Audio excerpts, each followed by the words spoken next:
बोलिए सदगुरु माता सुदीक्षा सुरेंद्र हरदेव जी महाराज जी की जय। तू ही निरंकार, तू ही निरंकार, तू ही निरंकार मालिक दाता। बने बातों से बात तो फिर बात ही क्या है। हम्म, हम कहते रहे कि हमें भूख लगी है, भूख लगी है, और उस भूख के साथ हमें याद आई रोटी। हम्म,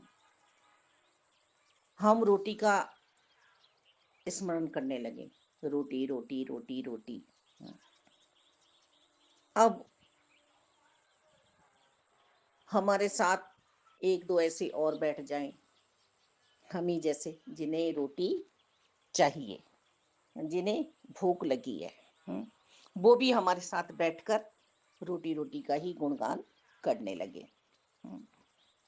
पर कुछ होने वाला ही नहीं है, ना उनके कहने से ना हमारे कहने से।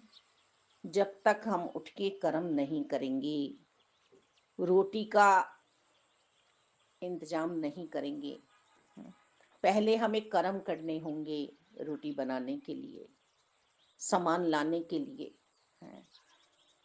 अर्थ की व्यवस्था करनी होगी। सामान आएगा, आटा मला जाएगा, आंच जलाई जाएगी, रोटी बेली जाएगी, तवा रखा जाएगा, तवे पे डाली जाएगी, तब जाके कहीं वो रोटी चाहे सब्जी के साथ आए, चाहे दाल के साथ आए, चाहे नमक के साथ आए, जैसी भी हमने अर्थव्यवस्था अपनी बनाई है। ये रोटी का हिसाब रहा जी। अब हम साबुन साबुन करते रहें। साबुन साबुन कहने से मेरा मैला कपड़ा धुलने वाला नहीं है कि कोई बात नहीं, आलस्य मन में है और ये करिश्मा हो जाएगा, मेरा कपड़ा धुल जाएगा। नहीं, कर्म मुझे ही करना पड़ेगा। जो विधि है कपड़ा धोने की, वो मुझे ही अपनानी है। इसी प्रकार यहाँ आध्यात्मिकता की बात चल रही है। आध्यात्मिकता का ये स्कूल है, कॉलेज है। तो यहाँ पार ब्रह्म परमात्मा का पता पाने के लिए, ज्ञान लेने के लिए जिज्ञासा उत्पन्न करनी होगी अंतर्करण में। प्रारब्ध के कारण मुझे निरंकार प्रभु परमात्मा की कृपा से साकार सदगुरु माता सुदीक्षा जी मिली हैं, पूर्ण संत प्यारे प्यारे मिले हैं, जो मुझे यहाँ से हिलने नहीं दे रहे हैं, विश्वासी जीवन बना रहे हैं, समझा रहे हैं कि जिसकी तुम बात कर रहे हो, जिसके तुम गीत गा रहे हो, जिस आत्मा की ज्योति को तुम जगाना चाह रहे हो, ये यहाँ काम तुम्हारा बन सकता है। तुम्हें सदगुरु माता सुदीक्षा जी इसी समय अभी परमात्मा के दर्शन करा सकते हैं, एहसास करा सकते हैं कि तुम हर पल परमात्मा के ही साथ हो। निकट है कोई तो निरंकारी है, इनसे निकट कोई और है ही नहीं। स्वार्थ के सारे संबंध हैं, हम चाहे जिसकी ओर भी देख लें, जो भी रिश्ते नाते हैं सब स्वार्थ के कारण चल रहे हैं, और इन्हें भी मिटाना नहीं है। इनके साथ भी हमें प्यार से रहना है, गृहस्थी में रहना है, बाहर वालों पर किसी पे बोझ नहीं बनना है, अपने कर्म करने हैं, कर्तव्य करने हैं, अधिकार नहीं जताना है। जहाँ कोई भी रिश्ता अधिकार जताता है वहीं वह रिश्ता सुंदर नहीं बन पाता है। आत्मिक श्रृंगार करने के लिए हमें शांति में पहुंचना होगा, सुकून में पहुंचना होगा। बाहरी स्थिति चाहे कुछ भी हो रही हो, पर मन की स्थिति को शांत करना होगा। ये मन रूपी बर्तन में जो जल है, इसको स्थिरता दिलानी होगी। अर्जुन, सिर्फ तुम मछली की आंख पे ध्यान रखना, जल को मैं रोक लूंगा। जल, अब ये जितनी भी हमारी बाहरी स्थिति है, ये हवा चल रही है, ये नदियां बह रही है, हलचल हो रही है, लहरें हैं, शांत नहीं हो रही हैं। अब सूरज अपना काम कर रहा है, चांद अपना काम कर रहा है, रात दिन समय समय पर हो ही रहे हैं। बस मेरी स्वयं की इच्छा निरंकार प्रभु परमात्मा को पाने की जब तक नहीं होगी, मैं इन्हें नहीं पा सकती हूँ।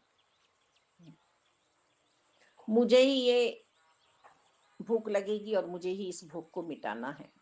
यही पूर्ण संत मेरे जीवन में आकर मुझे समझाने का प्रयास कर रहे हैं। यदि ब्रह्म ज्ञान की दात प्राप्त कर ली है तो ये एडमिशन हो चुका है। इसके बाद भी मेरी बात बनने वाली नहीं है बातों से, कि मैं कहती रहूं हाँ मैंने निरंकार को देख लिया, हाँ निरंकार मेरे साथ है। जब तक कर्म नहीं करूंगी, सत्य का संग नहीं करूंगी, सत्संग नहीं करूंगी, नित्य प्रति संतों का संग नहीं करूंगी, संगतों में नहीं जाऊंगी, एक मिल अवस्था में मैं हर पल नहीं रहूंगी, जैसे मिश्री पानी में घुल चुकी है। रुई जैसा समर्पण या पत्थर जैसा समर्पण नहीं चलेगा यहाँ पर, कि अभी हाँ है और अभी ना है। नहीं, भक्ति तो दिल का सौदा है। प्यार हुआ है निरंकार प्रभु परमात्मा से, जैसे हीर को रांझे से हुआ, श्री फरियाद का प्यार, लैला मजनू का प्यार। दाता दुनिया ही और भी हम प्यार देख रहे हैं, माँ बेटे का प्यार, पति पत्नी का प्यार, भाई बहन का प्यार, भाई भाइयों का प्यार, मित्र का प्यार। और यहाँ तो बात चल रही है अपने रचनहार की, अपने सृजनहार की, अपने पालनकर्ता की, जो एक ही है। इस एक से ही मुझे प्यार करना है। तो ये सब बातों से बात नहीं बनने वाली है। मुझे सिमरन करना होगा। सिमरन की सुध इस तरह से करनी होगी जैसे पनिहारी पानी ला रही है और वो बात भी कर रही है अपनी सहेलियों से, पर घगरी को गिरने भी नहीं दे रही है, उसमें से पानी छलक भी नहीं रहा है। इसी तरह से सिमरन की सुध हमें करनी है, जैसे पनिहारिन अपनी घगरी की सुध कर रही है, पानी की सुध ले रही है पल पल। दुनिया में हमें रहना तो है, पर अपने सिमरन से हमें नाता नहीं तोड़ना है, अपने प्रभु से हमें नाता नहीं तोड़ना है ना। अब पानी की प्यास यदि हमें लगेगी तो पानी, आजकल तो हम बोतलें लेके चलते हैं साथ, तब भी हमें अपने बैग में से बोतल निकालनी पड़ेगी, खोलनी पड़ेगी, पीना पड़ेगा पानी। अब हम कह दें कि भाई तुम पी लो मेरी जगह पानी, प्यास बुझ ही नहीं सकती। मेरी प्यास कहाँ बुझने वाली है, जिसने पिया है उसी की प्यास बुझेगी। इसी प्रकार भक्ति यदि मैं करूंगी तो भक्ति का आनंद मुझे ही प्राप्त होगा, दूसरा नहीं उस आनंद को पा सकता। जिस तरह से गूंगा ये बता ही नहीं सकता कि मुझे गुड़ का स्वाद आया, मीठे का स्वाद आया, और कितना आया, किस तरह से मैं तृप्त हो गया, मीठा मीठा कर रहा था, मुझे मीठा प्राप्त हो गया।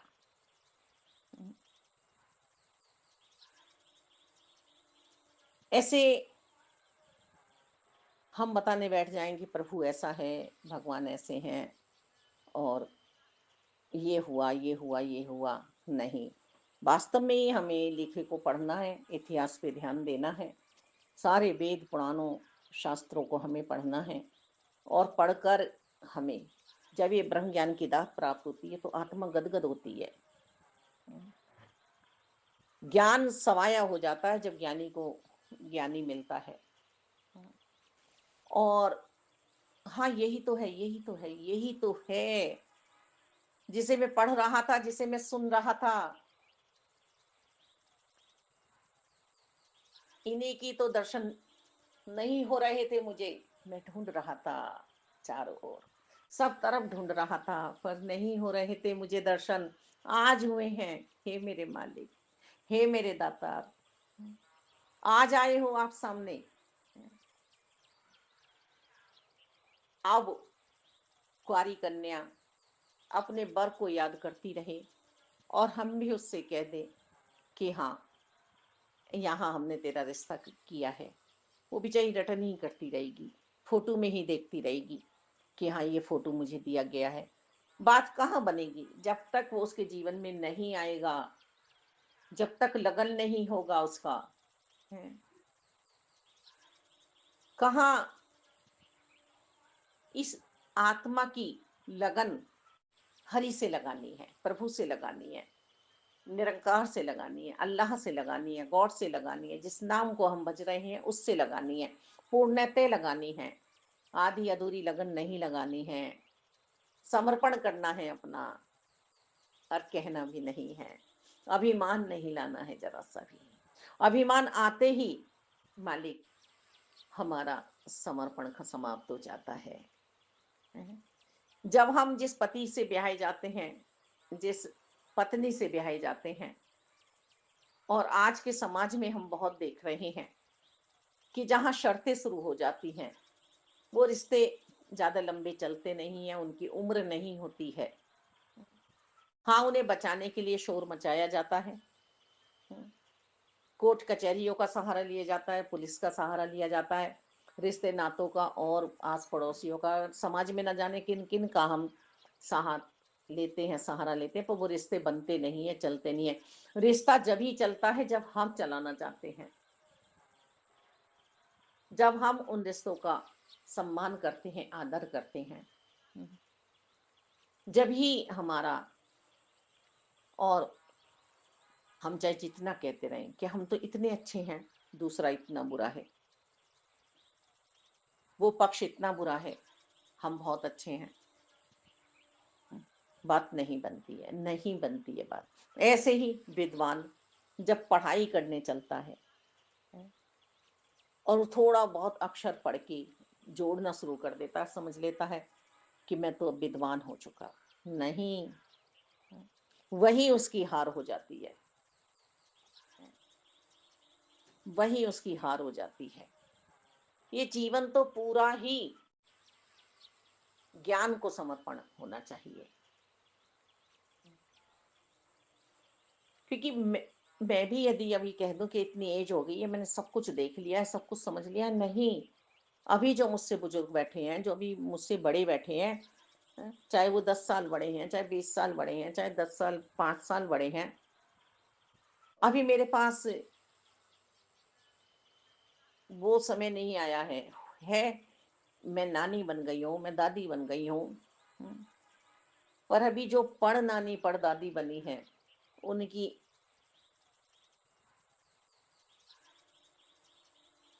तो मैं बराबरी नहीं कर सकती ना। उनका आनंद तो वही जानेंगी ना, उन रिश्तों का, मैं कहाँ जानूंगी। तो ये सब मुझे अपने आप में ही तय करना होगा कि सिर्फ बातें करनी है, रटन करना है, या एक हो जाना है परमात्मा के साथ, निरंकार के साथ, अपने निज स्वरूप में मुझे बह जाना है।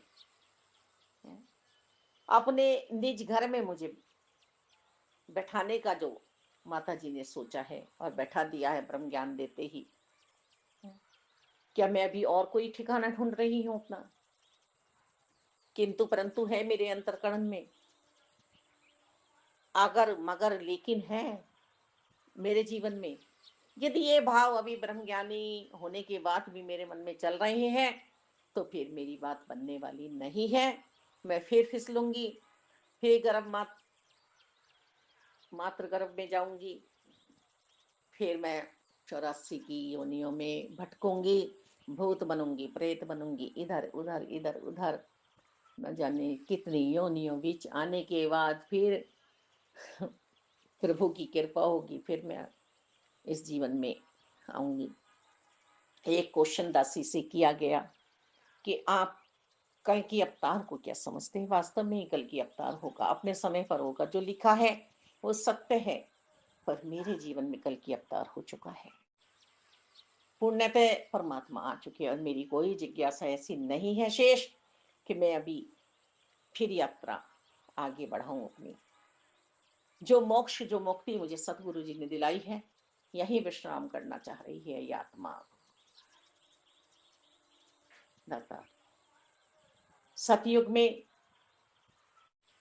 ब्रह्मा विष्णु महेश का आधार लिया गया, त्रेता में प्रभु श्री राम जी का आधार, द्वापर में भगवान श्री कृष्ण जी का आधार लिया गया, और अब कलयुग में भक्ति चरम सीमा पर चल रही है, क्योंकि सिर्फ नाम का सिमरन करना है, नामी की पहचान करनी है, और सिमरन में हमें खो जाना है।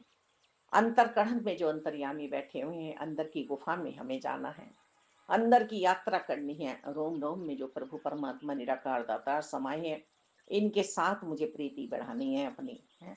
और जब इनसे प्रीति बढ़ाऊंगी तो संसार से प्रीति मेरी हो ही जानी है मेरे मालिक दाता। तो फिर कलयुग में जो भी समय अभी बीता है, जो भी समय अभी शेष रहा है, अब आगे के समय में ये आत्मा आना नहीं चाह रही है। तो मेरे जीवन में तो सदगुरु जी की कृपा से कल की अवतार हो चुका है। एक मिल आत्मा हुई है, परमात्मा मिल चुके हैं, इनके दीदार हो रहे हैं, इनके दर्शन हो रहे हैं। और फिर ये कर्म भी मेरा बातों से बात बनने वाली है ही नहीं कि मैं आज तो कहूँ कि मुझे दीदार हो गए हैं और फिर कल मैं आगे का इंतजार करूं और अपनी ही आत्मा को भटकाती फिरूं। नहीं, ऐसी दुविधा में तो फंसने की कोई भी मेरी अपनी मर्जी नहीं है, इच्छा नहीं है। दासी बनी हूँ, दास बना हूँ।